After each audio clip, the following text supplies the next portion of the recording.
Hello, I am Pekka. I actually work for Nitor, which is one of the sponsors for this event. I work for sort of like a company within the company for Nitor Care.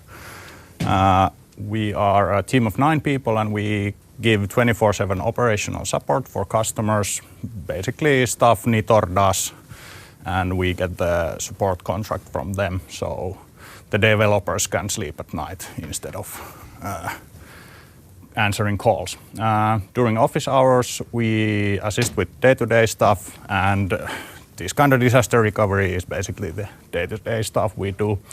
We do also a bit of development. I have one project I do a bit of development for also. My background is mixed dev admin. I've done about 50-50 of both, so many languages, many customers, so a jack of all trades, master of none. Before Nitor Care, I really didn't do public cloud that much, just small stuff, but I've worked with OpenStack, for example. If you know what is eucalyptus, I've looked at that, but I never done any work with it. But there was one project that was actually running eucalyptus, but moving to OpenStack then a few years ago. So that's me and my company. So what is disaster recovery? You have a product and sometimes unexpected trouble materializes, and we are trying to make, when that trouble materializes, we try to make things easier by expecting the trouble and planning for various events. And this is sort of usually codified as a disaster recovery plan, and then this plan should be tested with what I call simulation, and the results from this simulation should be used to refine the plan. And the TLDR of this personally for me is have offsite backups of your database. So MySQL dump and take it offsite. And so what is the disaster, or what does the disaster recovery plan have? It looks at the systems, it looks at the risks, so it looks at what are the users doing, what is the operational team doing, what is your infrastructure provider doing, etc., and looks at the possible risks facing your system. It defines a couple of numbers, maybe for different subsystems, so RPOs and RTOs, let's look at those in the next slide. And then it defines responsibilities. For example, I'm usually responsible for doing the simulation, and then there are some stakeholders who have a stake in the system and they are telling me to do this kind of stuff. And so it's sort of not like a operational running sort of definition, but some sort of definition of who's in charge of what. So it's a mixture of policy and tech, the DRP. So the DRP numbers we are interested in are the recovery point objective, which looks into the history. So it asks how many minutes is allowed to be missing if a disaster happens. And the RTO is recovery time objective, which looks into the future, which is how many minutes are we allowed to take to bring the system back up. So this is sort of like the same sort of game of nines than high availability is. So the less you are prepared, the less it costs, but the larger your RPOs and RTOs will be. And if you take it to the extreme, sort of, then you are high available. And so the first RP and RT objectives are mostly guesses, and then you use the simulation to fine-tune those numbers. So here's sort of a scale of if you just have a backup and then you have to restore it. Well, it's going to take probably hours, maybe even days in some bad cases, but it's cheap. And then you have pilot light, you have all the infrastructure sort of set up, but maybe you have to deploy, maybe you have to dump your database data in by hand, etc. Then there's warm standby, which is sort of like everything is done. Maybe when you deploy your code base, it also deploys to this pilot light, but the roots are missing or stuff like that, so it's not actively running. And then on the extreme right side is sort of like highly available system. For a highly available system, sure, you want to make a disaster recovery for that also, or like a plan for that also, but that's sort of already taken into account in the highly available sort of plan. But these are the numbers, RTO and RPO. So when we go into the simulation itself, you sort of like need to decide what does it mean for the simulation to be complete.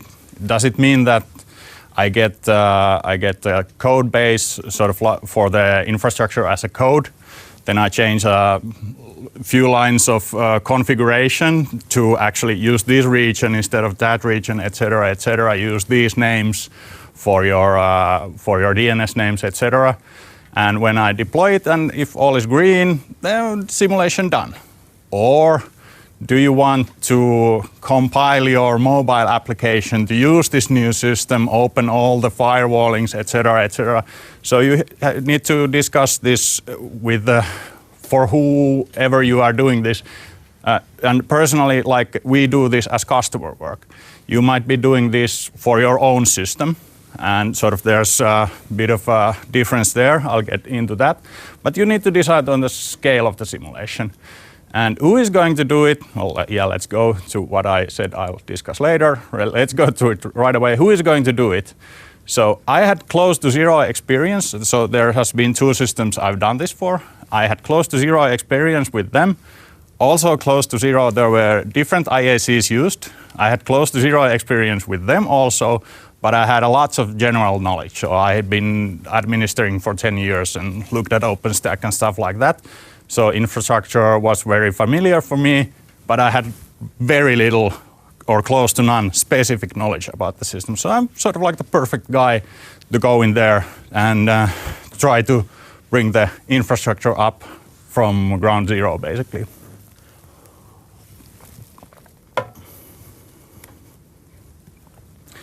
And the actual work itself is running the IAC over and over and, fixing problems until it works. And what sort of comes out of there is sort of like a list of notes. What went wrong? What needs to be fixed? And that is the general report about what needed to be done, how long it took, what needs to be fixed in the future, etc. And if we talk about like stuff like this, and this is also like you decide on how much money do you want to spend on this. If you want the pilot light thingy, then what kind of infrastructure should be set up in advance already if you have this kind of situation. So on the extreme far left, you only have a backup somewhere, and then you need to figure out, hey, how do I bring all of this shit up? And when you go into like VPCs, domain names, stuff like that, that might take a long time to get it up and running. If you need certificates, etc., it'll take a while. And then there might be a step-by-step playbook on how to recover. This is actually really hard to do because the simulation is probably more complex than a real situation. So the one on the bottom. You already have a production system which is running, and you are not allowed to mess that up. And I actually did mess it up once. Well, not the production, but the QA account we were using for the test. And it was probably because of the second line here. I'm going backwards, it seems. There are things that should be parameters that are hard-coded. So there was some hard code and something wrote somewhere where it shouldn't be writing to. It was supposed to be parameterized. So, okay. And, well, yeah, it's going to take longer than you think. We are in IT, we know this already.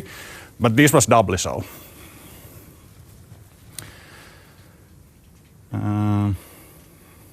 Yeah, I think I've covered this. So these are sort of like findings, sort of like actual things that happened and were problems. And this is sort of like more like idea world stuff. And who of you is not database driven? Show of hands. Every time, this is the third time I've done this, and 0 hands every time. So everybody has a database, and that's the TLDR of this. Same database backup is key. And those relate straight to your RPOs and RTOs. How do you do it? How often do you do it? How easy it is to get it up and running? If you are database driven and you don't have a proper database backup, you're screwed. Or then you start even from ground 00 or whatever. And if the disaster is not your product, but the disaster hits the infrastructure you are trusting, then all the other people who are trusting this infrastructure are going to have the same problems you are having. So your RTO might go out the window because everybody else is also recovering their database, and what is the infrastructure? How can the infrastructure handle that, etc., etc. So there's I'm not going to, this is too public of a forum, I'm not going to name names, but you probably know what I'm talking about. A few years ago happened, and how long it took for products to come up with this disaster. And these happen so rarely that there seems to be a lot of red tape, a lot of like insurance companies and stuff like that, you know, saying that, yeah, we're not disclosing information publicly about events like this. So we don't really know what the companies running these kind of sites are actually, how they are handling the situations like these.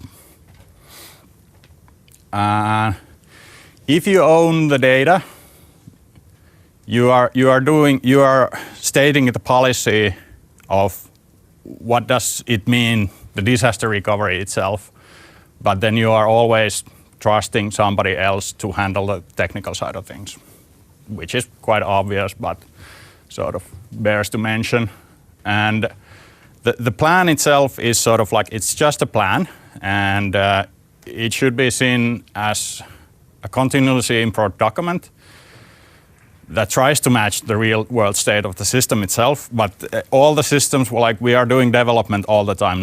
Nothing is static, no code base is ever done, etc. So the disaster recovery plan should be reviewed periodically, and the simulation should be run periodically.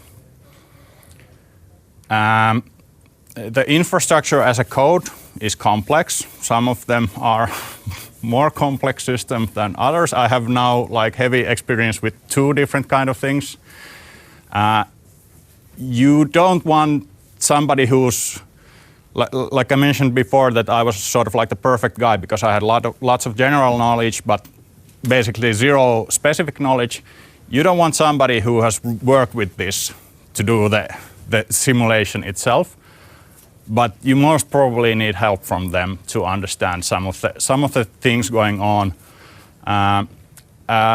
The first I did was sort of like a greenfield thing. It wasn't in production at that time, so it was done preemptively, the disaster recovery for it. And the second one had been in production for 3 years. Now you can think about it yourself, that which one of those was more complex. Obviously the number 2, because it had 3 years of weird stuff happening, you know. It's in production, so we're gonna do it here, and then we will later update the IAC, etc., etc. So it was a mess. There were chicken and egg problems in there, and if your IAC is sort of like, let's say, unpragmatic in its syntax, it's gonna be hard to figure out what the hell is going on anyhow. So, and then sort of like stretching the DRP beyond the DRP. I don't know how to sort of name the topic here or the subject here, subject line. But we don't know how the cloud is built, or I don't know how AWS is built, or any other cloud system. When I worked with OpenStack, I had all the knowledge I wanted to get. With public clouds, you're sort of like, yeah, here's the interfaces, and you do your stuff. So then it comes the question, if we want to recover to another cloud, to own hosting, whatever, do we want to do that? And how is that done? Is it easy, etc.? So that's sort of like stretching this idea here. Let me sort of go still back here a little bit. There is AWS has some kind of like disaster recovery as a service thing. But I unfortunately haven't had the time to take a look into that. Maybe there is some AWS people here who can pitch that a little bit. No? Okay. But there's a DRAS if you want to take a look into that. Thanks. Oh yeah, we are hiring. I forgot. That's the most important.